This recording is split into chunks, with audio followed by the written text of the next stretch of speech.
Welcome back, guys. Today we got a Olsa Tools video. They sent us some sweet stuff, and we're going to review them today. So, first thing we're going to go to, what are we going to look at, Cameron? First, we're going to take a look at these slim wrenches. So these are a very slim profile. These are a double-ended wrench. It's one side on, it's two different sizes on the same wrench. This is a metric set. It comes with a little thank you card.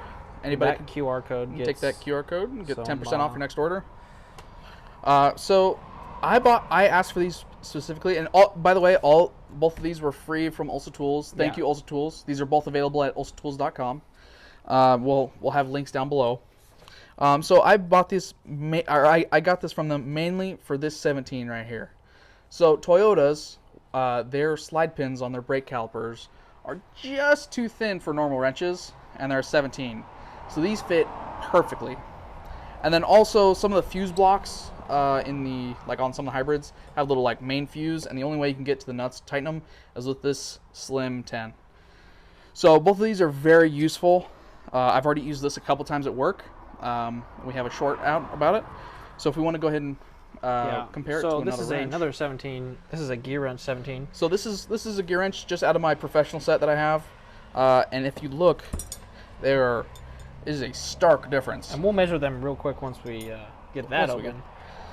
But yeah, just side by side, I mean, it's probably a third, maybe definitely half. A little wider if you lay them flat.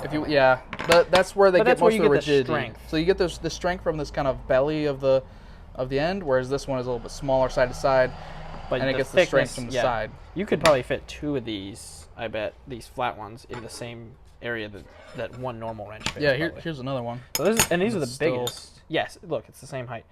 And these smaller ones are even thinner, so they get thinner every step. So those are super tiny. Yeah. So tight areas where the nut clearance isn't much. Yeah, perfect. I mean, sometimes you're getting maybe between a firewall and some bolts, and you don't have enough room, so you just have to.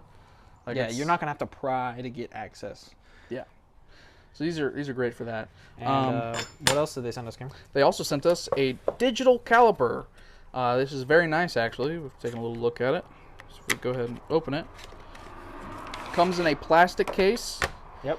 As you open it, it comes with another thank you card with another QR code. Everybody can have that. Yep. It comes with a kind of calibration sheet to show everything.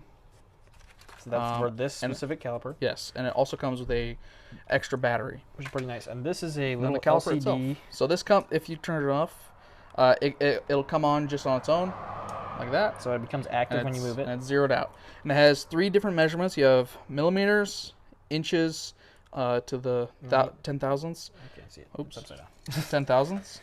And then you also have inch fractions, which... Oh, that's pretty neat. So that's pretty nice. So you can be 1/16, 2/16. Oh, yeah, look at that. Mm-hmm. So it does the math for you. So if you're working... It is very solid, very, no play. It is really nice, actually. So if we go, we can go ahead and measure these. Yeah, go ahead and measure that 17. So this is a gear wrench 17. Let's do millimeters. Have a little 0. So millimeter, gear wrench, 17 ratcheting wrench. The head is 9.56 millimeters wide. And if we go to the same size from the Olsa, it is 4.39. So less than half. Less than half the thickness that this is. So I mean, these feel super solid. You can really reef on these, and the caliper works great. I mean, it is really nice. It's got all some conversions and stuff on the back. And I've used other digital ones, like the Harbor Freight ones, and they just the screen is just really chintzy, kind of thin, and it has a plastic housing, and this is an all metal housing on here. Yeah, this is all. Yeah, you can see it's screwed together. It's very high quality. I like the red, down there. It just looks good. Also, really easy to read, contrast numbers. So we have another caliper if we want to bring it over. This is a dial caliper. So just to kind of give you, if you're looking for a caliper and you're I don't know if I want a digital or dial. So you can see this is dial 1. This one is plastic, so it's not super fair comparison as far as the sturdiness of it. But the main advantage is the fact that you don't really have to worry about zeroing out this guy, because it's going to be perfect every time as long as there's nothing in the jaws. Whereas this one, you can kind of spin the dial if you want to do that, Cameron. So when you're dealing with a dial caliper, just zero it out. It's all by eyeball. Oh, it's the middle. Oh, okay. Yeah, so depending on heat or whatever, it might be like, oh, I need to move it here or here. Yeah. But it's not going to be exact. And you got to read it yourself. So this thing is a lot more math. This is going to give you the exact measurement. It's all. This is a normal 6-inch caliper that are calibrated and everything. 150 millimeters. So yeah, and these usually dial calipers only do inches or only do millimeters, whereas you get digital calipers and you get precise measurements with inches and millimeters, which is really nice. And inch fractions. Yeah, this is a really nice caliper. I'm not gonna lie. And calipers are precision tools that run a lot of money. Like going and getting a star at one is kind of crazy. And this one, how much was this? This is, I believe, I think it's like $69, $68. Something about some, yeah. And this set came in at a similar price. Yeah, so we'll post links down in the description below for both of them.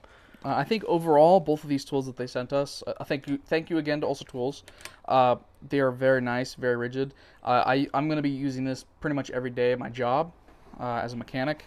And then one of these lucky guys will probably get this caliper. Nick's probably going to take the caliper. They do more mechanical engineering and you know, are measuring more stuff for drawings and stuff like that. But full metal construction is really nice, really stiff, and really precise, so you don't have to worry about it jostling back and forth. Yeah, I use a vernier caliper dial one at work, and it's kind of finicky as far as like, oh, it hits, and you have to zero it every day, and yeah. So that's pretty much it with these ones. Hopefully in the future we can get some more tools to show you guys, either from Olsa or from just other tools that we have. Thank you guys for watching. Yeah, and check out olsatools.com. Please check these out. Their tools are definitely more affordable and very professional quality over something like a Snap-on or like a Mac or a Matco. Yeah, I would say this is probably, it's like Craftsman or Harbor Freight prices, but it's maybe like Gear Wrench or like Capri or something like that level. It's a very, like, it's very usable in a professional space tool. Yes. And this thing is super nice. So thank you guys for watching. We'll see you in the next one. And don't forget to check out Olsa Tools at olsatools.com, and they're also on Amazon.